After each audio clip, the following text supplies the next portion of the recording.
et bienvenue dans ce premier live de la télé du Salon. Le live, c'est l'émission qui fait swinger le livre jeunesse. Tous les soirs pendant 6 jours, vous serez au spectacle sans bouger de chez vous. Au programme des contes, des lectures musicales et bilingues, des concerts littéraires et des entretiens avec des artistes. Pour le coup d'envoi de cette 38e édition, on commence avec un medley musical des pépites du Salon. Et oui, les résultats sont tombés. Ce mercredi, 2 jurys de lecteurs ont désigné leurs pépites, soit les 5 meilleurs livres jeunesse de l'année. Dans la catégorie livres illustrés, c'est Réglobus de Pierre-Alexis aux éditions La Partie qui l'emporte. En fiction junior, Mal d'Aurore, les enfants de la légende de Philippe Léchermeyer chez Flammarion Jeunesse. En bande dessinée, Furieuse de Geoffroy Monde et Mathieu Burnia chez Dargaud. En fiction ado, Grand Passage de Stéphanie Leclerc aux éditions Syros. Et enfin, la fameuse pépite d'or, Éclat et l'acquis de Marine Schneider aux éditions Albin Michel. Avant d'entendre quelques extraits de ces pépites interprétées en musique, dévoilons les coulisses de ce palmarès. Pour en parler avec nous, on ne la présente plus, Sylvie Vassallo, la directrice du Salon depuis 2001. Bonsoir Sylvie. Bonsoir. À vos côtés, Laurent Souhaut, journaliste à France Info Culture, et Cécile Ribaud-Cailleul, journaliste à France Info Radio. Vous êtes toutes deux membres du jury des critiques littéraires. Bonsoir. Camille. Bonsoir. Bonsoir. Alors Sylvie, si on regarde leur sélection en détail, à quoi les jurés ont-ils été sensibles cette année ? Je crois qu'on a et ils ont, pour les enfants, été très sensibles au fait que ce sont de vraies histoires qui nous emportent et qui nous font voyager. Ils ont été sensibles à l'originalité des atmosphères, des récits, à la qualité de la langue, à la poésie, à l'aventure. Très bien. C'est la tradition. Le salon s'articule autour d'un thème. Cette année, c'est Désir de monde. Justement, à quoi ressemblent les mondes décrits dans ces 5 pépites ? Alors il y a des mondes malicieux, il y a des mondes totalement fantastiques, il y a également des mondes très déterminés, très féministes, des mondes contemplatifs, mais ils sont tous, malgré tout, même quand ils sont complètement du côté du récit imaginaire, très ancrés dans le réel. Et je crois que les enfants et les jeunes ont été très attentifs au fait que ça raconte aussi des histoires d'aujourd'hui.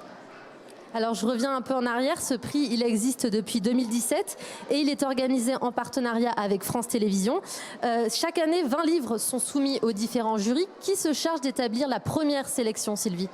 C'est un long chemin pour arriver à ces 20 livres parce que chaque année en littérature de jeunesse, il y a à peu près 7000 nouveautés qui paraissent et il faut donc les lire pour arriver à choisir ceux qui nous semblent les plus remarquables, les plus à mettre en valeur.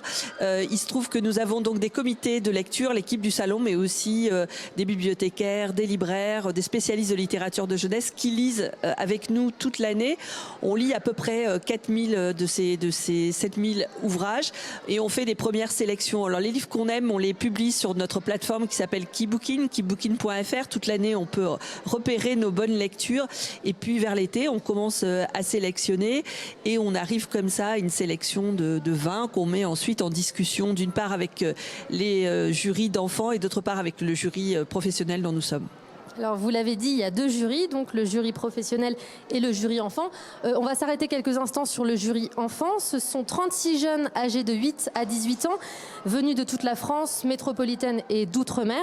Et ils ont été choisis parmi 1300 candidats. C'est un sacré chiffre, c'est plus que les années précédentes ? Oui, c'est plus que les années précédentes. Notre partenaire France Télévisions lance l'appel à candidature l'été et ensuite on reçoit toutes ces candidatures. Ils reçoivent toutes ces candidatures. L'année dernière, c'était 800, c'était déjà pas mal. Et cette année, effectivement, c'est 1300. Ça dit quelque chose de l'engouement qu'il peut y avoir autour de la lecture et autour de ces prix. Et c'est vrai qu'on est très heureux de voir que ces jurés viennent de toute la France métropolitaine, mais aussi des territoires d'outre-mer. C'est une bonne nouvelle, donc il y a toujours plus de jeunes lecteurs. Je me tourne vers vous maintenant, Cécile Ribaud-Cailleul et Laurent Souhaut. Donc vous êtes membre du jury des critiques littéraires. Hier soir, vous étiez 9 autour de la table avec la lourde responsabilité de sacrer la pépite d'or, donc le meilleur titre de l'année parmi les 20 en compétition. D'abord, comment était l'ambiance dans le jury ? chaleureuse forcément, puis on commence à bien se connaître parce que on est tous assez fidèles, évidemment, à cette formidable équipe. Et donc on a débattu et à chaque fois, moi, je ressors de ce partage ensemble en me disant mais c'est incroyable cette pépite qu'on a trouvée. J'aurais jamais pensé à ça, en fait. C'est jamais celle à laquelle je crois. Et donc c'est ça aussi qui fait la richesse de ces rencontres. C'est d'arriver à sortir la meilleure. Et est-ce que le choix est toujours évident? Enfin, en l'occurrence, cette année, le choix était-il évident ou il y a eu quelques débats un peu animés, Laurence? Non, il y a eu des débats, bien sûr. Ça reste tout à fait cordial et dans une bonne ambiance. Mais on s'interroge toujours quand même sur aussi ce que peut représenter cette pépite. Et la difficulté du jury professionnel, c'est qu'il faut choisir entre des catégories très différentes et vraiment choisir celle qui nous paraît la meilleure de ces catégories. Donc parfois, on compare des choses qui sont difficiles à comparer. Mais les échanges sont toujours très riches et très... voilà. Mais on discute, oui, on discute. Alors, je sais qu'en plus d'être juré chez les critiques littéraires, vous supervisez aussi les prix jeunesse. Donc, vous, Cécile, vous êtes la chef du vote de la pépite en fiction junior. Et vous, Laurence, vous êtes chargée de la bande dessinée. Vous qui côtoyez donc les jeunes, hier soir, quand ils se sont réunis, dans quel état d'esprit ils étaient? Est-ce qu'ils étaient plutôt fébriles? Ils étaient plutôt sereins? Moi, donc, c'était des fictions juniors, donc ils ont entre 9 et 12 ans. Et ce que je peux vous dire, c'est qu'ils sont tous très concentrés, très fiers d'avoir ce rôle de jury et heureux de pouvoir défendre leur choix. Parce que chacun vraiment a l'idée de sa pépite. Et c'est ça qui est assez extraordinaire, c'est qu'ils ont envie de la défendre. Voilà. Oui, c'est ça, Laurence. En fait, ils ne votent pas tout de suite. Ils doivent d'abord échanger pour défendre le titre de leur choix. Ils font un peu comme nous, en fait, comme les jurys adultes. C'est-à-dire qu'il y a un petit tour de table, chacun défend un peu ses livres préférés. Et c'est vrai qu'il y en a qui arrivent vraiment avec un enthousiasme et une conviction très très forte. Voilà. Mais il y a une vraie richesse dans les échanges, une vraie écoute aussi qui est assez remarquable des enfants.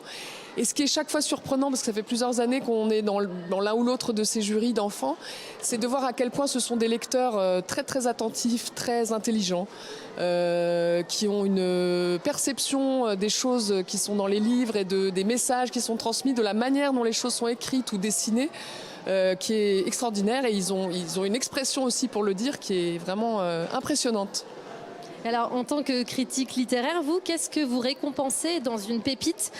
Plutôt une façon d'écrire, plutôt un univers, plutôt une vision du monde, ou peut-être les trois à la fois? Cécile? Je crois que c'est vraiment un ensemble souvent. Enfin, d'abord, il y a un coup de cœur, c'est sûr, pour le livre qui est présenté. Et puis après, évidemment, c'est pour l'auteur ou l'autrice. Voilà, qu'on récompense aussi, parce qu'il y a plein de travail derrière, d'autres livres, etc. La Marine Schneider, il y a le livre, c'était Bonjour Lapin, ou le titre exact. Enfin bon, elle a écrit beaucoup, elle a un univers qui est vraiment impressionnant. Donc du coup, voilà, c'est aussi les auteurs qu'on récompense pour leur travail en général, je veux dire. Et alors justement, cette pépite d'or, Éclat et Laki, Laurence, qu'est-ce qui vous a conquis dans ce livre? Si vous pouvez nous en dire quelques mots d'ailleurs. Alors en fait justement ce qui est intéressant avec cet album, c'est qu'il rassemble les trois choses dont vous parliez tout à l'heure, c'est-à-dire c'est à la fois un livre qui transmet des messages à plein de niveaux. C'est un livre qu'on peut relire plusieurs fois et qui à chaque fois on découvre des sens. Et il y a aussi beaucoup de silence d'une certaine manière dans ce livre, donc une grande place à ce qu'on peut y voir chacun. Graphiquement c'est sublime, c'est-à-dire qu'il y a vraiment des illustrations qui sont magnifiques et qui servent le propos en fait de l'autrice, avec ces images un peu sombres et puis ce petit personnage qui est très coloré, orange presque fluo. Voilà, et puis c'est très bien écrit, donc c'est un livre qui est comment dire, voilà, qui est parfait presque, en fait, voilà, parce qu'il rassemble ces trois axes-là qu'on attend en fait dans un livre pour la jeunesse. C'est un sacré qualificatif, parfait. On termine là-dessus. Merci à toutes les trois. Alors, la remise des trophées, c'est dimanche. En attendant, restez avec nous. Dans quelques instants, place au live.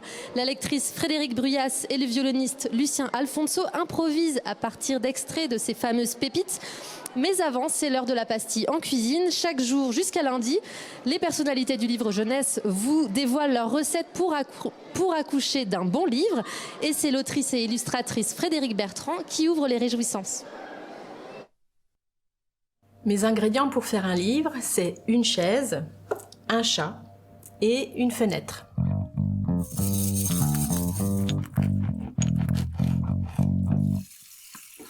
Mon premier ingrédient, c'est la chaise.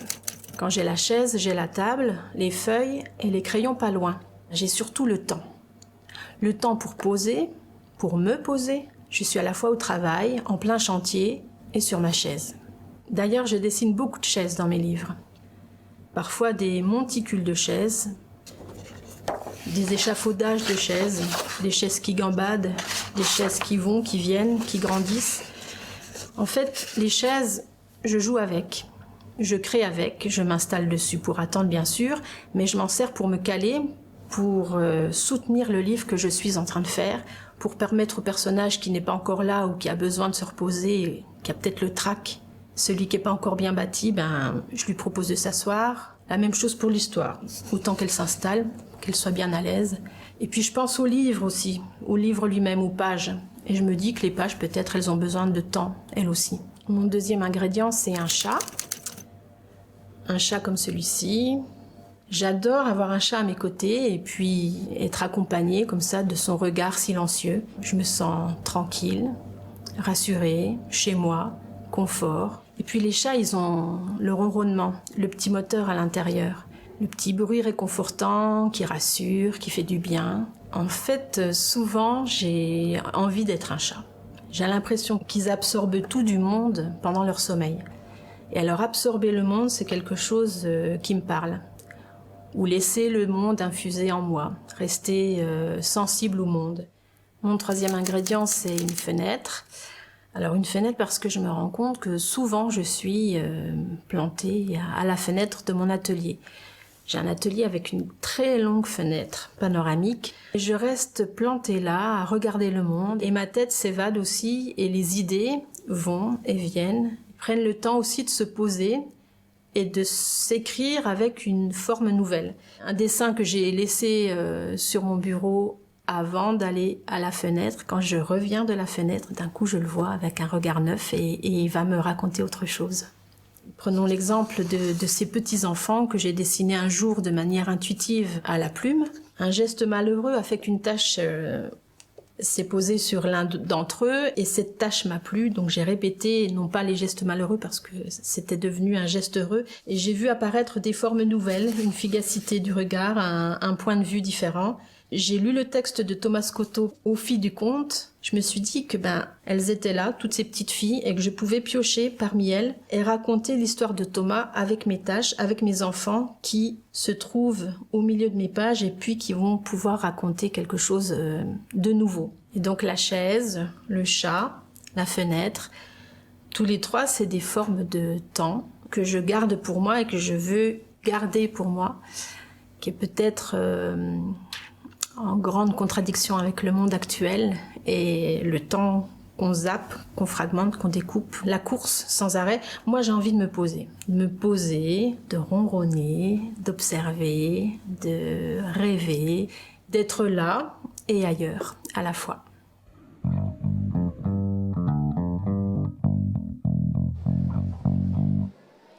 Nous revoilà sur le plateau du live. Ils ne connaissent le palmarès que depuis quelques heures. Ils ont donc travaillé d'arrache-pied tout l'après-midi pour vous proposer ce medley.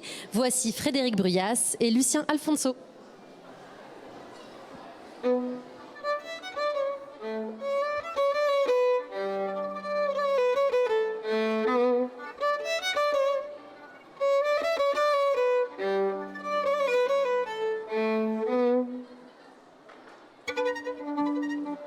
Mademoiselle Anja, plus vite! Vous savez bien qu'en aucun cas il n'est souhaitable que nous manquions notre train. Le ton employé par Miss Nightingale ne laissait place à aucun doute. Sous la politesse apparente, sa voix aigrelette annonçait clairement qu'elle était agacée. Car tout comme il existe des gens qui chantent faux, la gouvernante, dès qu'elle était contrariée, parlait faux. Et c'était toujours avec une octave trop haut qu'elle accablait Anja de ses reproches. Miss Nightingale. La gouvernante était entrée dans la vie de la jeune fille comme ces mauvaises chansons qu'on entend une fois et qu'on n'arrive plus à chasser de son esprit. À la faveur d'un mouvement général qui avait vu une grande partie des domestiques renouvelés dans la maison, Miss Nightingale avait été chargée de l'éducation de la jeune fille. Quelques heures à peine avaient suffi à Anja pour comprendre que la Britannique désapprouvait à peu près tout ce qu'elle faisait.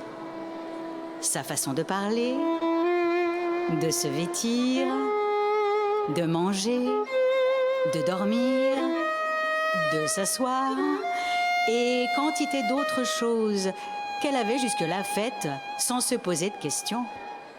Pour la dernière fois, dépêchez-vous! Reprit Miss Nightingale, qui en avait visiblement assez de déambuler sur les quais de la gare de Kiev. Il est grand temps de remonter dans le train. Songez à votre mère qui doit se demander où nous sommes passés. Madame doit être morte d'inquiétude.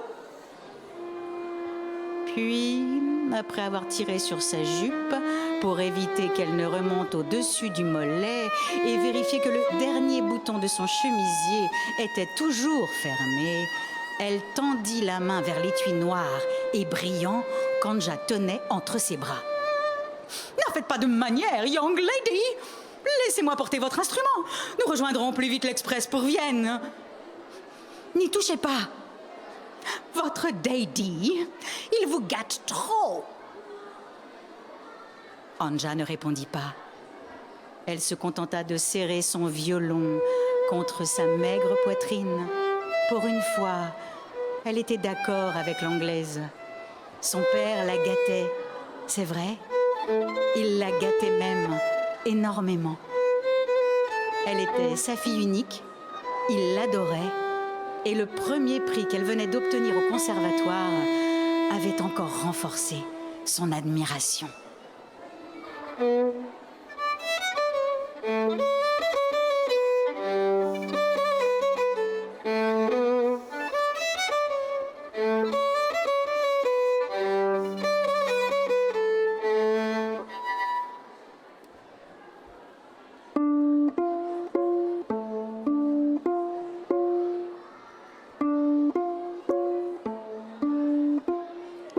Il y a 30 années de cela, un portail maléfique apparut au-dessus du royaume de Pendragon. Un essaim ininterrompu de démons en surgit, animé par une seule ambition sanguinaire: anéantir le monde des hommes. Le roi Arthur, souverain de Pendragon, appela à l'unification des peuples voisins et constitua ainsi une formidable armée pour faire face à cette légion des ténèbres. Malgré le courage et l'ardeur de ses soldats, l'armée d'Arthur fut mise en péril par les démons, dont la force n'avait d'égal que la rage de destruction. L'humanité semblait condamnée. Arthur fit alors appel à Merlin, le plus éminent des sorciers du royaume. Le dernier confia au roi une épée magique dont la puissance devait permettre aux hommes de repousser l'assaillant venu des enfers. Dans un assaut de la dernière chance, Arthur, armé de l'épée enchantée, parvint à terrasser la Légion des Ténèbres et mettre fin à la menace qui planait sur le monde. Le portail démoniaque disparut aussi soudainement qu'il était apparu, et c'est ainsi que le roi Arthur, pourfendeur du mal et héros des hommes, entra dans la légende. Commença alors pour le pays une longue période de paix et de prospérité, faisant aujourd'hui du royaume de Pendragon le plus puissant de tous. Et du roi Arthur, toujours détenteur de l'épée magique, le plus grand des souverains.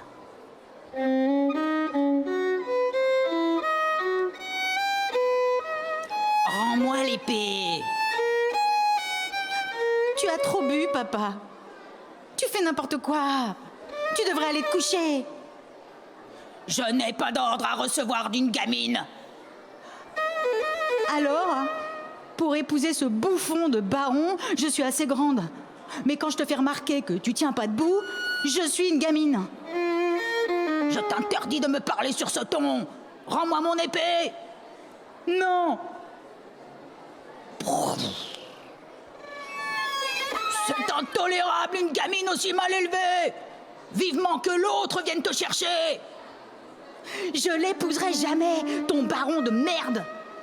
C'est pas le mien, c'est le tien. Et l'épée, c'est la mienne. Rends-la. Bonne nuit.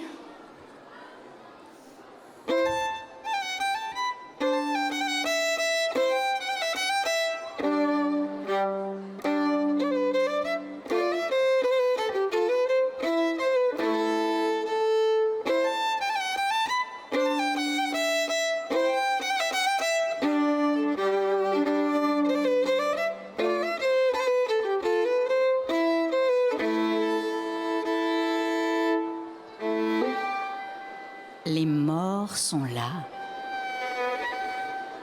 Partout. Toujours. Ils nous accompagnent. Ils nous parlent. Et sans même y prêter attention, nous les entendons. Nous les écoutons. Nous recevons leurs messages. Et moi, maintenant, je les voyais.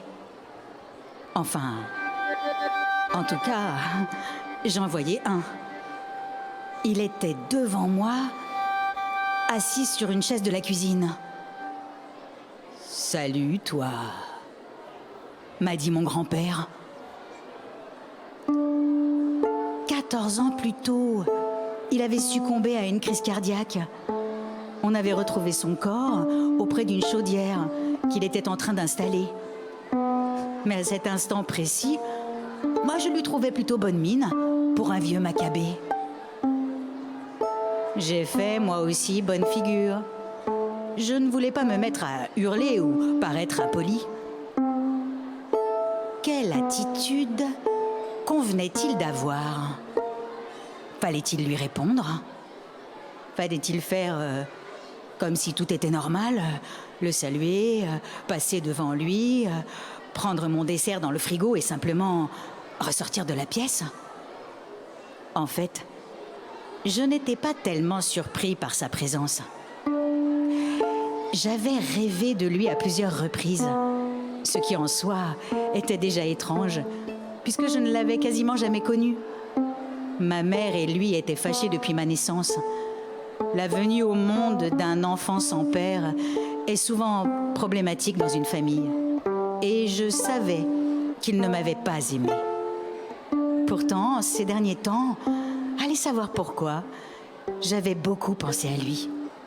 J'avais même eu l'idée un peu niaise d'aller fleurir sa tombe. Mais ma mère, qui était rancunière, me l'avait interdit.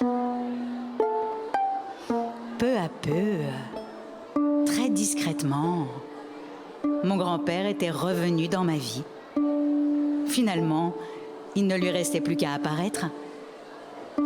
Alors je lui ai répondu avec précaution, tandis que mon front, mes aisselles, les paumes de mes mains se couvraient de sueur. Salut toi, qu'est-ce que tu fais là au juste? Il m'a souri avec bienveillance. C'est quand même ma maison, a-t-il répliqué. Nous vivions chez lui, dans une petite maison perdue sur un grand terrain, à 3 kilomètres du village de Grand Passage, dans un coin qu'on appelle les Rives, entre la forêt et l'autoroute. Nous roulions même dans sa vieille C15 Citroën aménagée, une véritable caisse à outils à roulettes, vu qu'il était plombier, un peu électricien, un peu maçon et même, à l'occasion, ramoneur. Je l'ai regardé sans rien dire, un peu circonspect et sur mes gardes. Mais au bout d'un long silence, au lieu de jouer à fond le registre du fantôme, mon grand-père s'est levé, a a marché vers le réfrigérateur qu'il a ouvert et, à mon grand désappointement, s'est emparé d'un air ravi de mon dessert favori. Ah, c'était le dernier. Puis il a lâché d'un air désinvolte en se retournant. Quelque chose m'a dit que tu avais besoin de moi.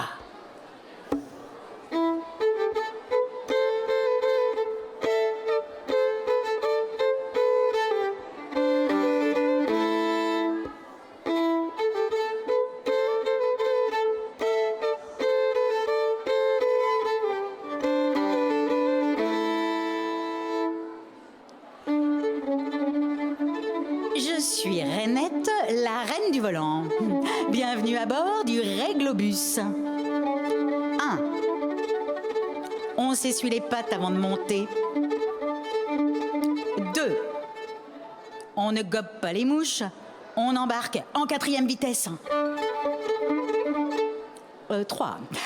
Ceux qui marchent sur la pointe des pieds ou sont perchés ont les griffes non coupées, les dents trop longues, les oreilles trop fines, en feuilles de chou ou taillées en pointe, le poil mal peigné, le cou trop long, la tête de bois ou les bois trop hauts.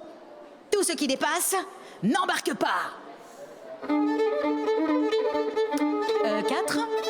On respecte les équipements. D'autres s'y installeront après vous, puis d'autres après eux, et après eux, et après... 5. On ne bouge pas. Qui va à la chasse perd parfois son chien et toujours sa place. Si on n'est pas d'accord avec le règlement de Rainette, on peut soumettre ses suggestions à l'adresse rainette.reglobus@gmail.com.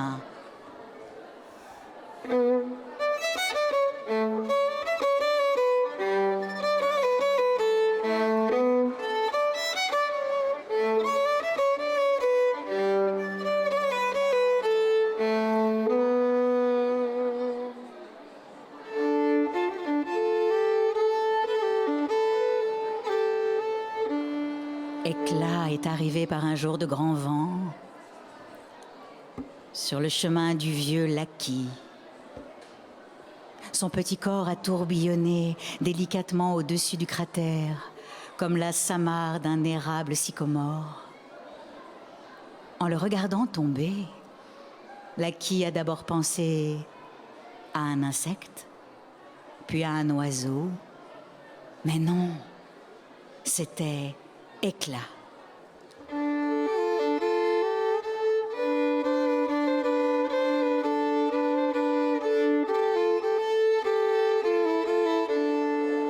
Éclat ne s'appelait pas Éclat avant de tourbillonner dans la vie du vieux.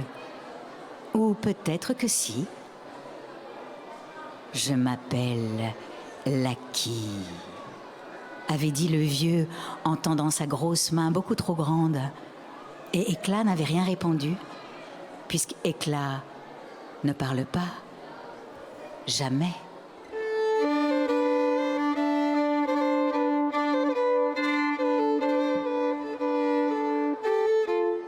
Depuis ce jour, Laquis s'attendait à ce que la prochaine bourrasque de vent emporte Éclat. À n'importe quel moment, se disait-il, le petit pourrait s'envoler, repartir on ne sait trop où. Mais les journées se succédaient et malgré le vent, par tous les temps, Éclat restait là.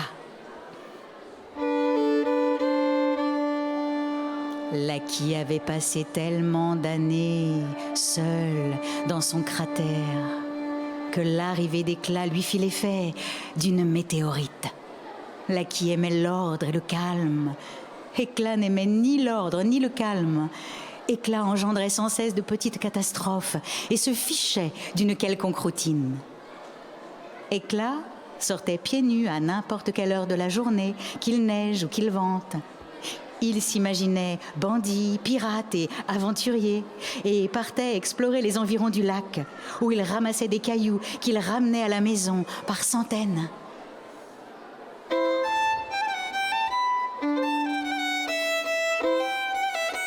Depuis Éclat, la maison de Laquis était sans dessus-dessous. Toute la vie de Lucky était sans dessus-dessous. Des objets se cassaient ou disparaissaient et étaient remplacés par de petits bouquets de fleurs. Le vieux apprit à faire de la place à Éclat. Il lui construisit un lit fait de briques et de broc qu'il plaça juste à côté du sien. Un tout petit lit à côté d'un très grand. Lucky aimait les mots. Il s'assurait que chaque plante soit appelée par son nom, chaque oiseau aussi, comme le lupin d'Alaska et la sterne arctique. Tous les soirs, Lucky et Éclat se serraient dans le grand lit et Lucky racontait des histoires à Éclat. Un soir, juste avant d'éteindre la lumière, Lucky se tourna vers Éclat et lui dit « Tu t'appelleras Éclat ». Éclat et Lucky pensèrent tous les deux sans le dire. Éclat, comme un éclat. Bientôt, Lucky ne se souvint même plus de comment c'était avant Éclat. La télé du salon se poursuit jusqu'à 20h. Demain, vous retrouverez Willy Richer et son café littéraire à partir de 17h. Et nous, on se donne rendez-vous à 19h15 pour un nouveau live, placé cette fois sous le signe de la poésie et de la langue arabe. Bonne soirée.